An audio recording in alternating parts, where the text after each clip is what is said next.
நான் இன்னைக்கு சுந்தோ பண்ண போறேன். இது குஜராத்தி டிஷ். இது எப்படி பண்ணணும்னு காமிக்கிறேன். இந்த சுந்தோ பண்றதுக்கு நான் வந்து மாங்காய் எடுத்து வச்சிருக்கேன், சில்லி அதாவது மிளகாய் பொடி எடுத்து வச்சிருக்கேன், மஞ்சப்பொடி, சுகர், பட்டை, ஏலக்காய், கிராம்பு, இவ்வளவுதான் இதுக்கு வேணும். இது எப்படி பண்ணணும்னு காமிக்கிறேன். நான்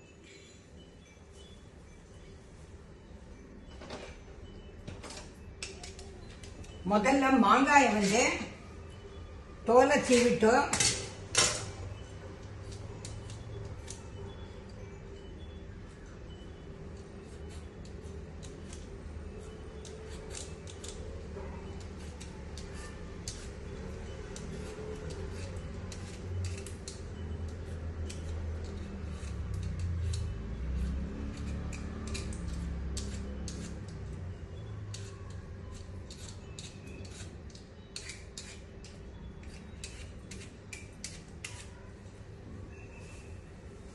தோலை இப்போ சீவிட்டு இப்போ வந்து தோலை வந்து சீவியாச்சு.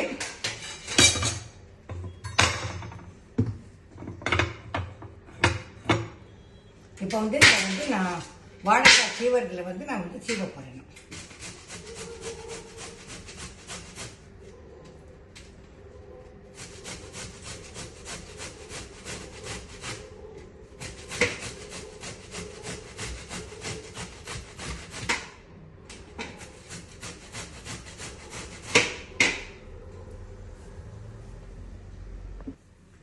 மாங்காய் வந்து இப்போ வந்து நான் வந்து துருவியாச்சு. இப்போ வந்து எப்படி பண்ணணும்னு காமிக்கிறேன்.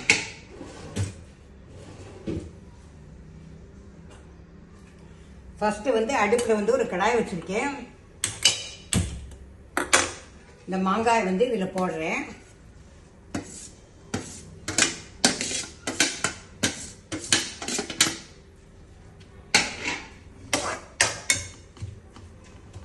இதில் வந்து நான் ஒரு கப்பு வந்து மாங்காய் துருவினது இருக்கு. அதுக்கு நான் ஒரு கப்பு ஜீனி வச்சிருக்கேன்.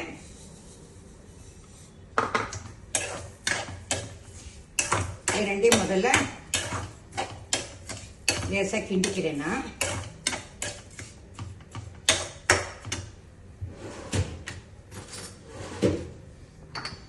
இதில் வந்து முதல்ல கொஞ்சம் மஞ்சப்பொடி போடுறேன்னா, துளி உப்பு, ஒரு சிட்டிகை உப்பும் போட்டுக்கிறேன்.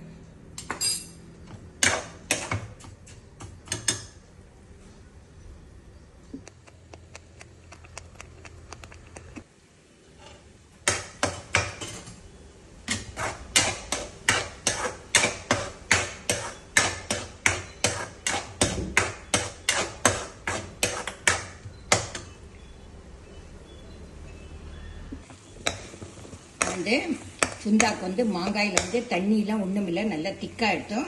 இப்போ வந்து நான் வந்து மிளகாய் பொடி அதெல்லாம் போடுறேன். சுண்டாக்கு வந்து மாங்காய் வந்து துருவின மாங்காய் வந்து நல்லா திக்காக எடுத்தோம். இப்போ வந்து நான் வந்து இதில் வந்து கொஞ்சம் வந்து காஷ்மீரி சில்லி பவுடர் போடுறேன். அதுக்கப்புறம் வந்து ஏலக்காய், கிராம்பு, அதுக்கப்புறம் பட்டை, கொஞ்சம் ஜீரகம் போடுறேன்னா,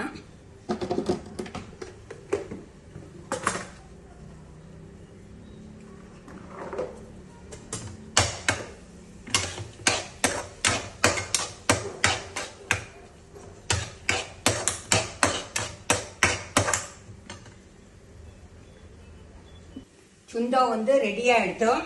இப்போ வந்து அணைச்சிட்டோம். இப்போ வந்து ஒரு பவுலில் மாற்றிட்டு காமிக்கிறேன்.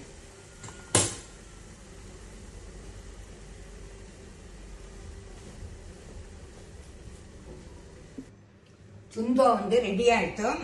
இப்போ வந்து நான் வந்து இதை வந்து கிளாஸ் பவுலில் வச்சுருக்கேன். இது ஆறுனதுக்கப்புறம் நான் வந்து பாட்டிலில் வந்து போட்டு வைக்கணும். இதை பண்ணி பார்த்துட்டோம். எப்படி இருக்குங்கிறதுக்கு லைக் பண்ணுங்க, ஷேர் பண்ணுங்க, சப்ஸ்கிரைப் பண்ணுங்க. இது ரொம்ப ஈஸியா பண்ணிடலாம். இது துருவறது ஒரு 5-10 நிமிஷம் ஆகும். Tata, bye by.